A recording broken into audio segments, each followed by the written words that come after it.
The rain in Ohio doesn't just fall. It stings. It was October, the kind of cold that gets into your bones and stays there. I was standing on the peeling gray boards of the porch I'd played on since I was a toddler, clutching a black garbage bag that held my entire life. My dad, Bill, stood in the doorway. He didn't look like the man who'd taught me how to throw a softball. He looked like a judge passing a death sentence. "You brought this into my house, Sadie," he said, his voice low and jagged. "The neighbors are already whispering. You want to be an adult? Fine. Go be one somewhere else." Behind him, my mom, Sarah, was a shadow in the kitchen. I saw her hand reach for the doorframe, then pull back. She didn't say a word. She didn't look me in the eye. That hurt worse than the wind. "Dad, it's 11 p.m., I whispered, my voice cracking. "I have $40. Please." The heavy oak door didn't just close. It slammed. The click of the deadbolt felt like a physical blow to my chest. I stood there for a long time, the rain soaking through my hoodie, staring at the brass numbers, 214, until they blurred into nothing. I was 19. I was scared. And I was carrying a secret that was currently the size of a lemon but felt like a mountain. I started walking. I didn't have a car. Bill had taken the keys to the old Ford he'd let me drive. Every step away from that house felt like I was tearing a ligament. I ended up at a 24-hour diner called The Greasy Spoon near the interstate. I sat in a vinyl booth that smelled like cigarettes and old coffee, shivering so hard I couldn't hold my water glass. An older waitress with a name tag that said Barb slid a mug of decaf in front of me. She didn't ask for a menu. She just looked at my soaked hair and the way I was protectively hunching over my stomach. "He kick you out, honey?" she asked, her voice raspy from years of menthol 100s. I couldn't even nod. It just broke. The first sob was quiet, but then the dam burst. I was a we now, and we were sitting in a booth with no place to go. "Listen to me, Sadie," Barb said, leaning over the laminate table. "This town is small, but the world is big. You think this is the end of your book? It's just a real crappy chapter. You get through tonight, and tomorrow we figure out the rest." I stayed in that booth until the sun started to gray the sky. I realized the girl who wanted to go to Ohio State and marry the quarterback was gone. That girl died on the porch. I had to become something else. I had to become a fortress. But as I stood up to leave, a sharp, searing pain shot through my abdomen. The world tilted, the neon open sign spinning like a carnival ride. I grabbed the edge of the table, my knuckles white. "Not now. Please, not now." I felt a hand on my shoulder, then the cold floor against my cheek. The last thing I heard was Barb yelling for someone to call 911. As the darkness swirled in, I made a promise to the tiny life inside me. "If you stay, I'll never let them touch us again." The hospital smelled like bleach and missed opportunities. I woke up to the steady hiss-click of an oxygen monitor. A nurse named Jackson, a tall guy with a calm energy, was checking my for dehydration and a panic attack, he said, giving me a small, tired smile. "The baby is stubborn. Heartbeat is strong. But Sadie, you can't live on coffee and adrenaline. You need a plan." "I don't have a plan," I admitted, the ceiling tiles blurring as my eyes filled up again. "I have $40 and a trash bag." Jackson pulled a scrap of paper from his pocket and scribbled something down. "Go to Miller's Sourdough on 5th. Ask for Jax. He's my uncle. He's a grump, but he's got a spare room above the ovens. Tell him I told him he owes me one for that Thanksgiving he ruined." I discharged myself against medical advice 4 hours later. I walked to the bakery. It was a tiny brick building tucked between a hardware store and a closed-up theater. Jax Miller was a man who looked like he was made of flour and spite. He had a white beard and hands the size of dinner plates. "You're the one Jackson sent," he grunted, not looking up from a massive lump of dough. "You look like you've never worked a day in your life." "I've worked every summer since I was 14, I snapped back. "I'll scrub the grease traps. I'll deliver in the snow. I just need a door that locks." He stopped kneading and looked at me. Really looked at me. He saw the trash bag. He saw the desperation. He tossed a heavy skeleton key onto the counter. Rooms at the top of the back stairs. It's hot in the summer and loud in the morning.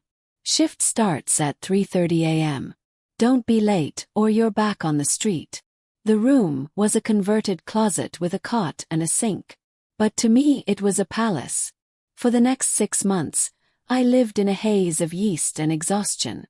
My back ached, my ankles swelled to the size of softballs, but I saved every cent. I bought a second-hand stroller. I bought tiny blue onesies. I named him Caleb. Felt like a name for a survivor. When I was 8 months along, a man in a sharp charcoal suit walked into the bakery. He looked out of place among the sourdough and muffins. It was my dad's lawyer, Mr. Henderson. He laid a document on the counter next to a tray of cinnamon rolls. Your father wants to settle this, Sadie. He's willing to give you $5,000 to sign these papers. It's a total release of any claim to the family estate or the business. You sign and you move to another county. Everyone wins. 5,000. I laughed, though there was no humor in it. That's what my inheritance is worth to him. A used car. It's more than you have now, Henderson said smoothly. Think about the kid. You're living in a bakery attic, Sadie. Is that what you want for a baby? I felt a sharp kick against my ribs. Caleb was awake. I picked up the papers and slowly, deliberately, fed them into the industrial paper shredder near the register. Tell Bill he can keep his money, I said, my voice steady. But tell him he'd better hope he never needs me. Because when I'm done, I'm going to own more than he ever dreamed of. Henderson sneered and walked out. But as the door chimed, I felt a sudden hot gush of liquid. My water had broken. I was alone, weeks early, and the only person I could call was a man who had been a stranger a few months ago. The labor wasn't like the movies. There was no soft music or hand-holding. It was a marathon of fire and bone. Jax drove me to the hospital in his flour cake delivery van, swearing at every red light and gripping the steering wheel so hard his knuckles turned white. I was doubled over in the passenger seat, my breath hitching as the contractions ripped through me like a physical tide. Stay with me, Sadie. Jax barked, though I could hear the tremor in his voice. We're 2 minutes out. Don't you dare have that kid in my van. I just had the upholstery cleaned. Caleb was born at 4:12 a.m., weighing barely 5 pounds. When the doctor finally placed him in my arms, the world went silent. All the noise of the past 9 months, the slamming doors, the whispers in the diner, my father's cold eyes, it all evaporated. I didn't see a mistake. I didn't see shame. I saw a miracle with a shock of dark hair and a grip that wouldn't let go of my pinky finger. He was tiny, fragile, and absolutely perfect. But the real world doesn't care about miracles. It cares about insurance and deposits. Because he was nearly 6 weeks early, Caleb's lungs weren't ready. They whisked him away to the NICU before I could even kiss his forehead. For the next 2 weeks, my life was a blur of plastic incubators and the rhythmic beep beep beep of monitors. The medical bills started piling up on the bedside table like a mountain of snow I couldn't shovel.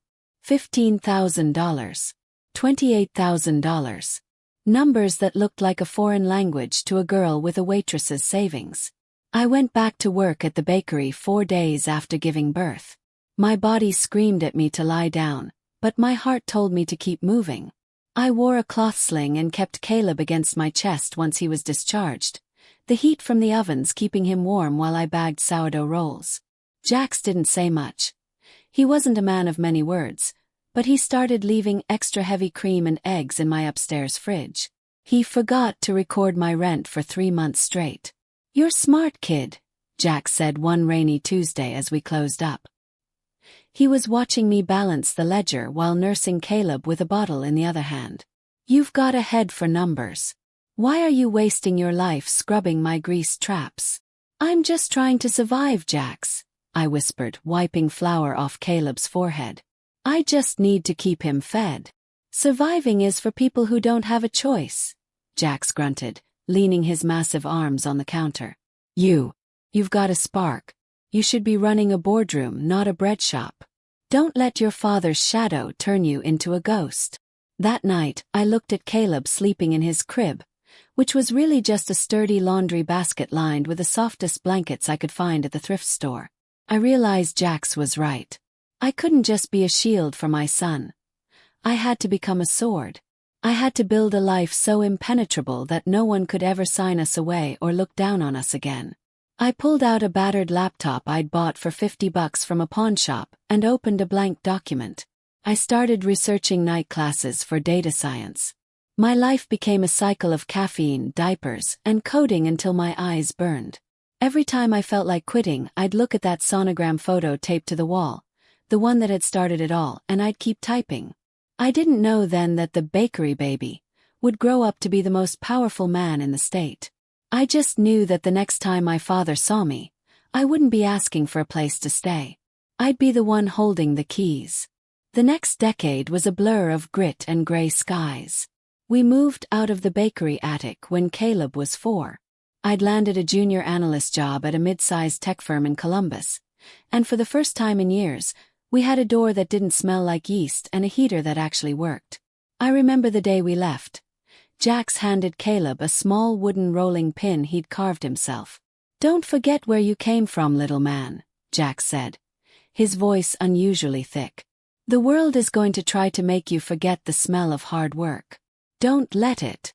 "I won't, Uncle Jax," Caleb chirped. He was a bright, observant kid who could solve a Rubik's Cube before he could tie his shoes. He knew we were different from the other families at the park. He knew I worked until 2 a.m. and that our vacations were just bus rides to the public library. But as I climbed the corporate ladder, I realized that being good wasn't enough. In the world of high finance and data, you have to be indispensable. I worked 18-hour days. I became the person who caught the errors everyone else missed. I learned how to speak the language of power, the subtle nods, the expensive watches, the cold calculations. By 35, I was a senior vice president. I had the penthouse. I had the designer suits. But inside, I was still the girl in the wet hoodie, waiting for the deadbolt to click. Caleb grew into a force of nature. He didn't want video games. He wanted to know how the stock market worked. He'd sit at the kitchen island while I prepped for meetings, pointing out flaws in my projections with a terrifyingly sharp accuracy. He was brilliant, but he was also hardened. He'd heard the stories. He knew why we didn't visit Grandpa Bill and Grandma Sarah. One afternoon, I came home to find Caleb, now 17, staring at an old, crumpled envelope on the counter. It was an invitation to the Miller Everett Legacy Gala, my father's 40th anniversary of his construction empire. "They sent this to your office, didn't they?" Caleb asked, his voice low and dangerous. "They're looking for a photo op, Caleb," I said, dropping my keys. "The prodigal daughter returns to validate the king. Ignore it." "No," Caleb said, turning the card over in his hands. His eyes, the eyes my father said looked like shame, were glowing with a cold, calculated fire. "I think we should go. I've been doing some digging into their subsidiary holdings, Mom. Their legacy is built on a foundation of sand and unpaid subcontractors. They're hurting. They're desperate. Caleb, that world is toxic. I've spent 20 years keeping you away from their poison." "You didn't keep me away, Mom. You prepared me for it," he said, stepping into the light. At 17, he was already taller than me, with a presence that commanded the room. "They think they threw away a mistake. It's time they realize they threw away the only person who can save them, and then we're going to let them sink." I looked at my son and saw the reflection of every struggle I'd ever faced. He wasn't just a boy. He was the physical manifestation of my survival. He was the sword I had spent half my life sharpening. "Fine," I said, a slow, dark smile spreading across my face. "We go. But we don't go as family. We go as the competition." Called my tailor. I didn't want a dress that said daughter. I wanted a suit that said executioner. The gala was held at the Crystal Ballroom, a place of white marble and people who wore their wealth like armor. As Caleb and I stepped through the double doors, the room seemed to tilt. I wasn't the scared teenager in the black garbage bag anymore. I was Sadie Miller, the woman who had disrupted the tech market in 3 states. I saw them across the room, standing under a massive portrait of my father. Bill looked older, his skin like parchment, his hand trembling slightly as he held a glass of scotch. My mother, Sarah, was draped in diamonds that looked like cold, hard tears. They were surrounded by the elite of Ohio, people who wouldn't have looked at me twice 20 years ago. We approached them slowly. I could feel the eyes of the room following us. The whispers started like a breeze through dry leaves. Is that her? The one he kicked out? And who is the boy? Bill. Sarah, I said, my voice as smooth and cold as a frozen lake. My father turned. The glass in his hand rattled against his ring.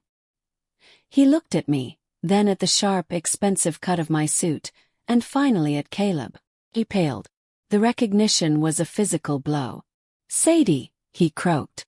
You actually came. I wouldn't miss a good comedy, I said. I hear the firm is looking for a bailout. A little legacy trouble. We've had some setbacks, my mother whispered, her eyes darting toward the crowd. But tonight is about family, Sadie. We want to bridge the gap. We want you and the boy to be part of the future. Caleb stepped forward then. He didn't smile. He didn't offer a hand. He looked at my father with the detached curiosity of a scientist looking at a bug. The future? Caleb asked. That's interesting, Grandpa. Because I've spent the last 6 months buying up the debt notes on your 3 largest projects. Specifically, the ones you leveraged against the family estate. The room went deathly silent. Bill's eyes went wide. What are you talking about? I'm the majority shareholder of Apex Acquisitions, Caleb said, his voice carrying to every corner of the ballroom. I own your debt, Bill. And as of 4 p.m. today, I've moved to foreclose on the very house you stood in when you told my mother she was ashamed to your name. You can't, my mother gasped, clutching her pearls. That's our home. No, I said, stepping closer until I could see the sweat on my father's brow. It was a house. A home is something you build with love and loyalty. You built yours with pride and padlocks. Now the locks are being changed. Sadie, please, Bill hissed, looking around frantically as the elite started to pull away from him like he was contagious. Think of the reputation. We can work this out. I am thinking of the reputation, I said. I'm thinking of the reputation of the girl who sat in a diner with $40 and a sonogram. She's the one who's calling the shots now. And she says, the party's over. As we turned to walk away, the silence was broken by the sound of glass shattering. Bill had dropped his drink. He looked small, broken, and utterly alone in the middle of his own celebration. We walked out of that ballroom and into the cool night air. For the first time in 20 years, I felt like I could take a full breath. The weight of that porch, that rain, and that rejection finally fell away. What now, Mom? Caleb asked, looking at the city lights. Now, I said, we go see Jax. I think he's got some sourdough waiting for us. And then we start building something that actually lasts. But the night wasn't over. As we reached the car, a black sedan pulled up, and a man I hadn't seen in 2 decades stepped out. He wasn't a lawyer. He was a private investigator. And he was holding a file that was about to change everything we thought we knew about the night I was born. The smell didn't hit me until we were 2 blocks away. A thick, greasy stench of burning grain and ancient wood. My heart plummeted. I knew that smell. It was the smell of the only place that had ever felt like a sanctuary. When we turned the corner, the street was a sea of flashing red and blue lights. The neon Miller sourdough sign was cracked, hanging by a single wire, flickering one last time before it went dark forever. I saw Jax sitting on the bumper of an ambulance, a gray wool blanket draped over his massive, soot-stained shoulders. His hands, the hands that had taught me how to knead dough when I was nothing, were thick with bandages. He looked smaller than I'd ever seen him. his eyes fixed on the black smoke billowing into the night sky. "Jax!" I ran to him, ducking under the police tape. "Are you okay? What happened?" He looked up, his eyes rimmed with red. "Electrical, Sadie. The old wiring finally gave out. It's all gone. The ovens, the flour. The attic." I looked at the blackened shell of the building. The room where Caleb had taken his first steps was a hollowed-out ribcage of charred timber.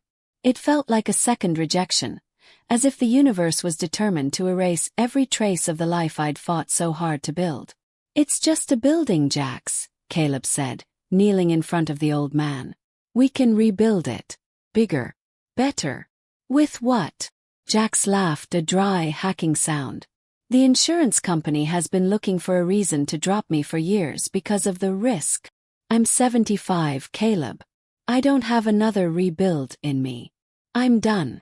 Just then, a sleek black SUV pulled up to the curb. It wasn't the police. It was my father's lawyer, Henderson, looking remarkably pristine in the middle of the chaos.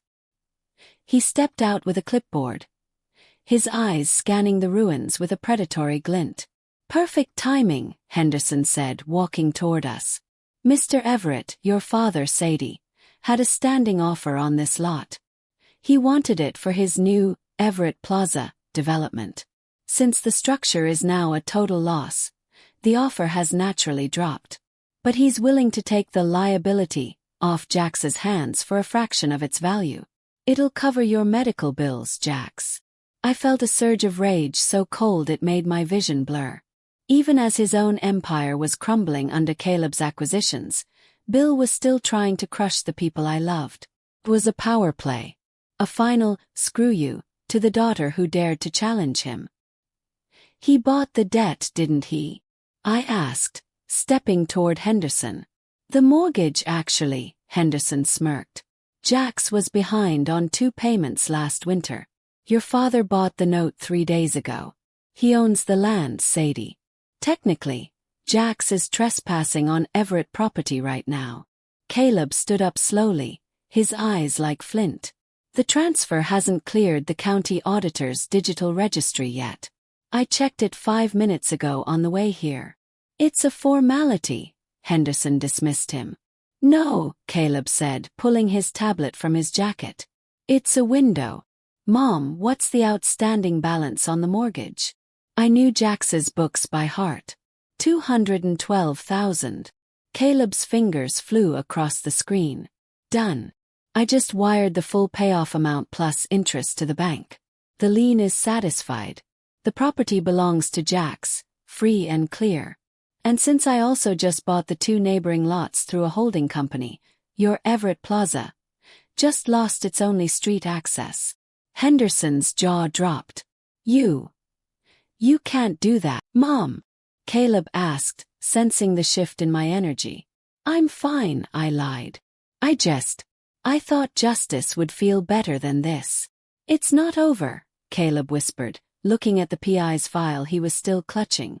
"Justice is just the demolition, Mom. Now we have to find out what they were really trying to bury under this ash."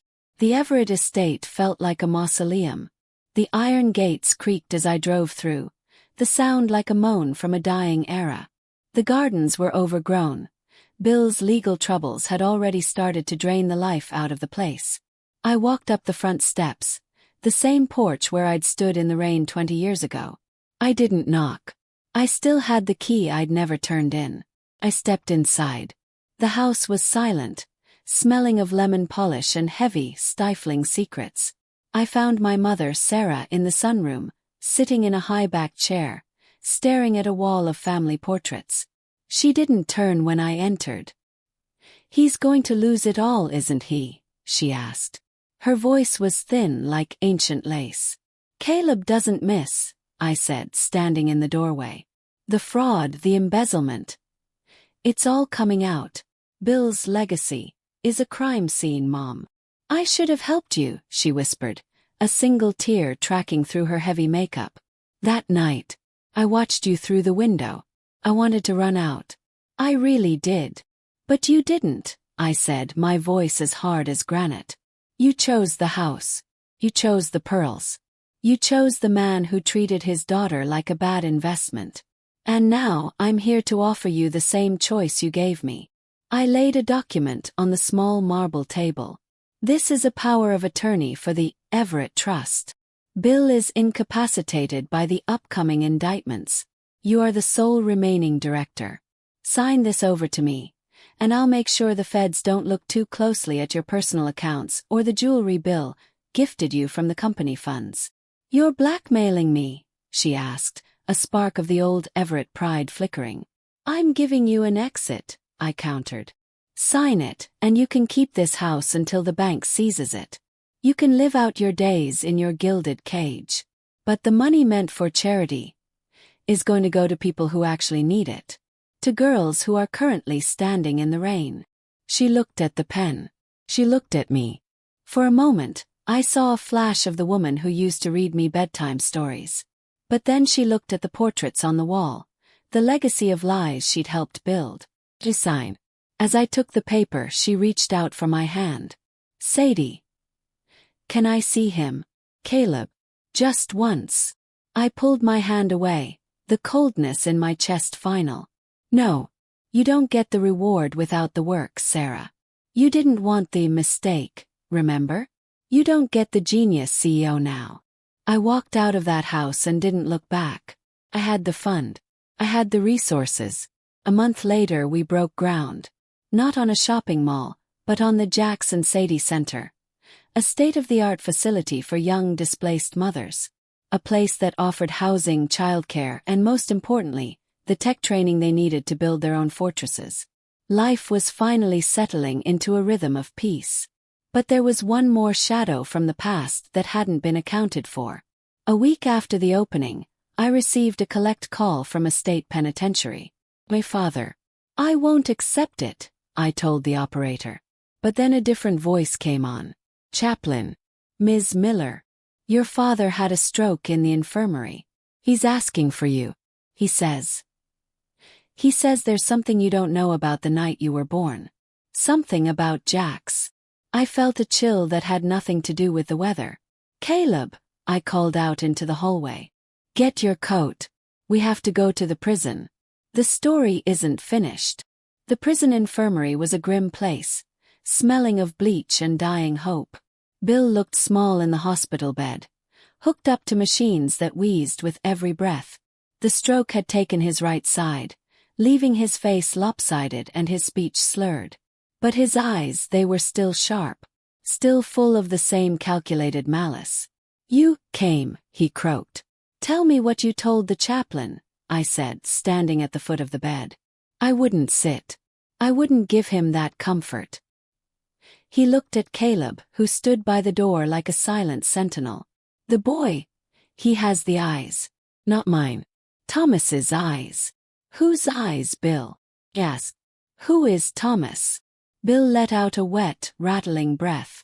My brother. The golden son. Everyone loved Thomas.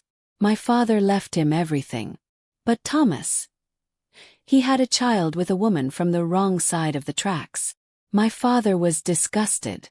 He wanted the child gone to protect the name. He told me to handle it. My blood turned to ice. I felt Caleb step closer, his presence darkening the room. Thomas died in a boating accident, Bill continued, a grotesque, crooked smile appearing on his lips. But the child.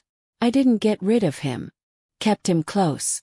I wanted to watch him struggle. I wanted to prove that even with royal blood, he was nothing without me. Jax, I whispered, the realization hitting me like a physical blow. Jax is Thomas's son. He's your nephew. The rightful heir to the Everett fortune, Bill whispered. I kept him poor. I kept him in that bakery for 40 years, laughing every time he struggled to pay his rent. I let him take you in because I thought it was poetic justice.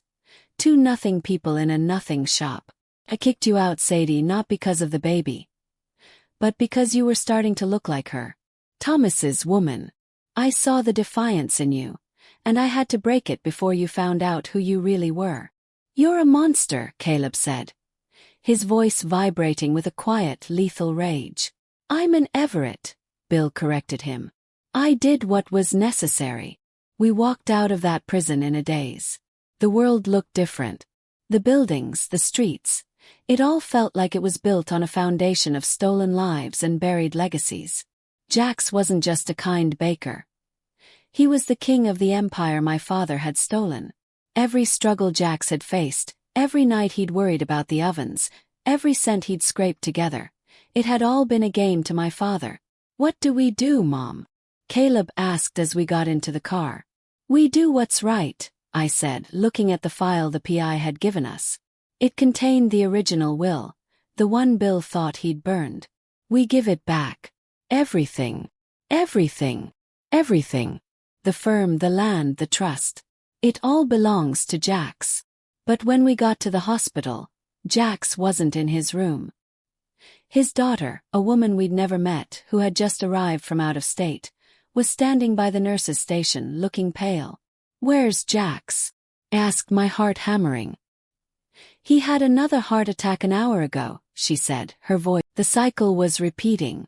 Just as we found the truth, the past was trying to slip through our fingers. I sat in that waiting room, clutching the papers that could make an old baker the wealthiest man in the state, realizing that I might be holding the keys to a kingdom for a man who would never wake up to claim it. I looked at Caleb, and I saw the weight of it on his shoulders too. We were the heirs to a legacy of theft, and the only man who could absolve us was fighting for his life behind those double doors. Jack survived, but the man who woke up wasn't the oak tree I remembered. He looked fragile, his skin the color of parchment against the white hospital sheets. For the first time I saw the true toll of 70 years of hard labor, the cost of being nothing when he was meant to be everything. I sat by his bed for 3 days before he was strong enough to speak. I didn't know how to start. How do you tell the man who saved you that his entire life was a carefully orchestrated lie? How do you tell him that the uncle who let him struggle in a bakery was actually the man who stole his birthright? You've got that look again, Sadie, Jax rasped, his voice a ghost of its former growl. The end of the world look. Spit it out, kid. It can't be worse than the hospital food. Told him. I laid out the file from the PI, the confession from the prison, and the original will of the Everett patriarch. I watched his face as 7 decades of struggle were recontextualized in 10 minutes. I expected rage. I expected him to scream at the ceiling. Instead, he just stared at his bandaged hands, his chest rising and falling in a slow, heavy rhythm. So, he finally whispered, I wasn't a failure. A failure? Asked, my heart breaking. Jax, you're the strongest man I know. I always thought. I worked so hard, Sadie. And I never could get ahead. I thought there was something wrong with me. Like I was cursed to just barely make it. To know it was a man. To know it was him. It's almost a relief. He looked at me, his eyes clearing. But I don't want it. The money. The firm. Any of it. Jax, it's millions. The land, the investments, it's yours. You could retire in a mansion. I'm an old baker, Sadie. What am I going to do with a mansion? I like the smell of yeast. I like my quiet. And I like that center you're building. He took my hand, his grip surprisingly firm. You and Caleb. You're the only family I've got left. You take that Everett name and you wash the blood off it. You make it mean something else. That's my price for the inheritance. Over the next 6 months, the legal battle was historic. Caleb's team of lawyers dismantled the Everett estate piece by piece. Bill, from his prison cell, tried to fight it, but the data didn't lie. We liquidated the mansion. We sold the yachts and the private jets. Every cent was poured into the Thomas and Jax Foundation. But as the transition was finalizing, I received a small wooden box from my mother. She had moved into a small apartment on the outskirts of the city, living on a modest pension we'd allowed her to keep. Inside was my father's private journal. I opened it expecting more schemes. Instead, I found a single entry from the night I was kicked out. She has Thomas's eyes. I wanted to break her because I couldn't break him. But tonight, when she looked at me from the rain, I saw it. The same fire. If she survives this, she won't just take the money. She'll take the world. I realized then that my father hadn't just been protecting a secret. He'd been afraid of me from the very start. The Golden City wasn't a place on a map. It was the life I had built stone by stone, tear by tear. As the center officially opened its doors, it wasn't just a building. It was a lighthouse. We had childcare, job placement, and a high-tech kitchen where Jax, now fully recovered, taught the mothers how to bake. He said the kneading was good for his heart. Caleb stood on the podium during the dedication ceremony. He was 20 now, a man who moved with a grace and power that commanded the entire city's attention.